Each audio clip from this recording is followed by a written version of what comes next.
In fact, there's an advertisement that you see on the sides of buses around Washington saying that, and it's the advertisement is to visit the Spy Museum, that there are between 10 and 15,000 foreign intelligence officers in Washington, D.C. In Washington, D.C.? More than anywhere else on the planet. Wow. Do you think that's real? There's a spy on this bus. Oh, that's what that advertisement says? It's part of the... Thank you, Edward Snowden.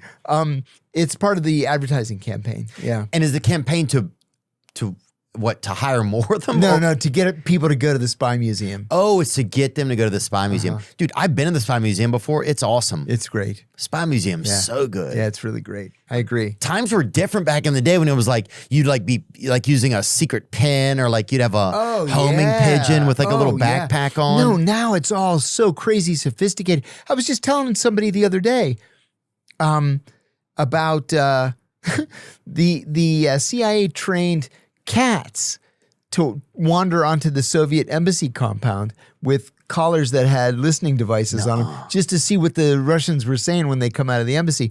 But that didn't work because you can't train the cats.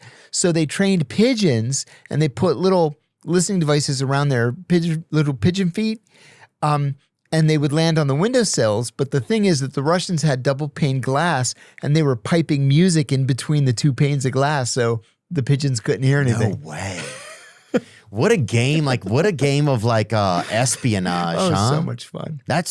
See, that kind of stuff is so exciting. Now it feels like, I don't know. It feels like we're entering sometimes like a surveillance state or. We are. It's not like the old days. You know, one of the best recruitments I ever made, Theo, I was doing surveillance on this guy for a week. I thought, this guy would be an interesting target. He doesn't make much money.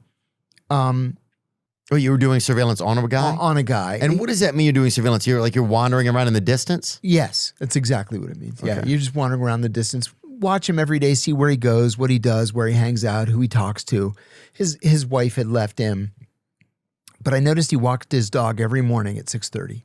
Dang. Every morning he'd leave the house at 6:30, and he would walk across the park. The dog would do his business, and then he'd walk back. So I asked in the office, I said, hey, does anybody have a dog? And one of the women's like, yeah, I have a dog. I said, can I borrow your dog for a week? She says, for what? I said, I want to accidentally bump into this guy, and while he's walking his dog, I want to walk your dog, and then I meet him, and I'm going to say hello, and then the next day I'm going to say hello again, then the third day I'm going to invite him to lunch and whatever. It was the best recruitment I ever made in my entire career.